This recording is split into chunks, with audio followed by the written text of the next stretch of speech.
Bem, pessoal, vamos de Ether, de ETH, o gás da rede Ethereum, que rejeitou o transpasse dessa resistência aqui na altura de 1.700, 1.800, que se confunde com esse suporte desenhado entre 12 de maio e a beira do abismo aqui, 8, 9 de junho, que levou a ETH para a mínima em 883. A gente basicamente fez transpassar a nuvem de Shimoku de baixo para cima e agora a gente vem testar a mediana do canal de Keltner, que se confunde com a linha superior da nuvem aqui no diário. Então a gente está seguindo um balezão aqui, ó. Estressamos a aresta superior quando a gente tentou avançar para cima dessa resistência que já foi um suporte entre 1.680 e 1.730. Fizemos a máxima em 28 de julho, chegamos a avançar para 1.786, mas aí rapidamente recuamos para baixo desse antigo suporte que agora está se comportando como uma resistência. Na projeção, a nebulosidade segue aumentando de espessura, em que pese a linha superior ter ficado flat, a linha inferior vai avançando para baixo, aumentando a espessura, o que significa que isso vai ser um poderoso suporte para a ETH, que deve estar desenvolvendo aqui uma subfigura triangular que possivelmente vai redundar numa explosão ascendente para buscar essa resistência subsequente representada por esse suporte aqui, essa série de suportes desenhados na faixa de 2.400, 2.500 entre 24 de janeiro e 15 de março. Essa faixa de suporte é a nossa próxima resistência.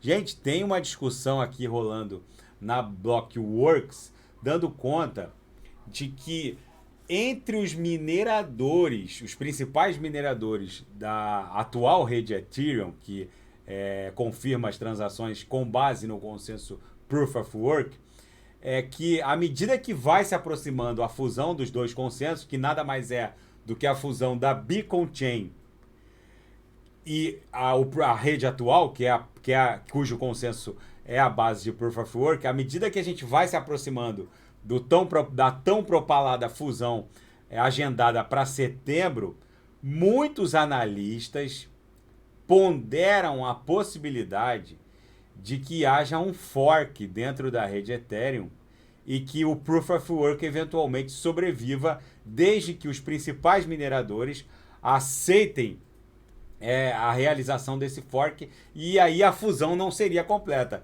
Então, à medida que a tão esperada mudança da Ethereum de Proof of Work migre para Proof of Stake, já que com a fusão os devs imporiam a bomba de dificuldade, desestimulando o Proof of Work, fazendo nascer o Proof of Stake como o único consenso. A perspectiva de uma fusão da blockchain vai aumentando.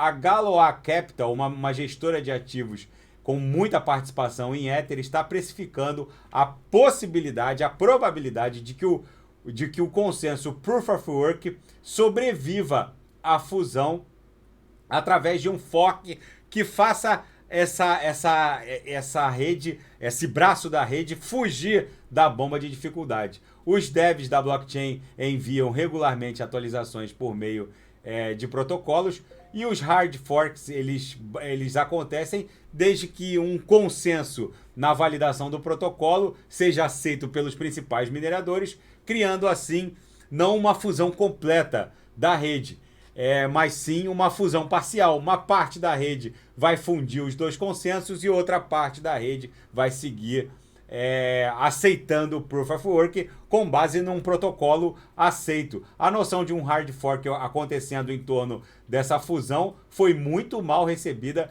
pelos defensores de uma Ethereum única. Gente, não é a primeira vez que a ETH realiza um fork. No hack que aconteceu em 2016, a Ethereum promoveu o seu primeiro fork, que acabou gerando a Ethereum Classic e a ETH que a gente conhece hoje. E agora, mais uma vez, um imbróglio entre os grandes mineradores de Ether pode redundar eventualmente no fork. Eu acho que essa possibilidade é premente, é real, é plenamente factível acontecer isso. Isso eventualmente pode até afetar a valorização do token, já que coexistiriam duas Ethereums, né? Então vai ser, além da Ethereum Classic, que foi que isso foi a bifurcação decorrente do primeiro fork, que gerou a Ethereum que a gente conhece hoje, e a Ethereum Classic. Agora existiria mais uma Ethereum, né? A Ethereum Classic 2 e a Ethereum que vai redundar da fusão dos dois consensos. Ou seja, isso na minha leitura não é bom para a comunidade. Começa essa especulação, talvez esse beijo aqui na mediana do canal de Keltner tenha sido exponenciado por essa notícia, mas eu acredito que a comunidade vai chegar num consenso, mesmo que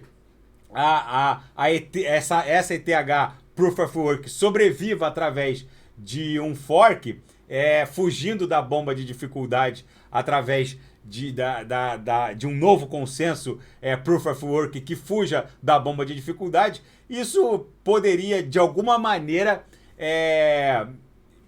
deixar a rede desintegrada por um tempo, mas eu acredito que não há outra escapatória para que a Ethereum responda a essa demanda de escalabilidade que não a migração para o Proof of Stake. Isso não é bom para a rede, já que uma parte da rede acabaria ficando com esse braço criado no fork. Mas o fato é que muitos mineradores investiram muito em termos de hardware e força computacional para poder confirmar as transações na rede Ethereum atual, né, Proof of Work. Lembrando que as ASICs lá que fazem a mineração de BTC não são plenamente adaptáveis à mineração de ETH, já que o Proof of Work da Ethereum são ASICs resistentes, vamos colocar assim. Então esses hardwares teriam que ser readaptados para mineração de outro tipo de ativo, e isso para eles seria mais complexo. Então é mais fácil fazer um fork, já que eles, como mineradores, podem se reunir e aprovar um consenso que fuja da bomba de dificuldade. Mas fica essa discussão no ar, talvez isso tenha exponenciado essa corretiva. Tá bom, pessoal? Daqui a pouco eu volto com Luna, Lunk, vou fazer dominância da BTC, End, e quem quiser sugerir alguma análise, é só colocar nas mensagens abaixo. Grande abraço, até daqui a pouco.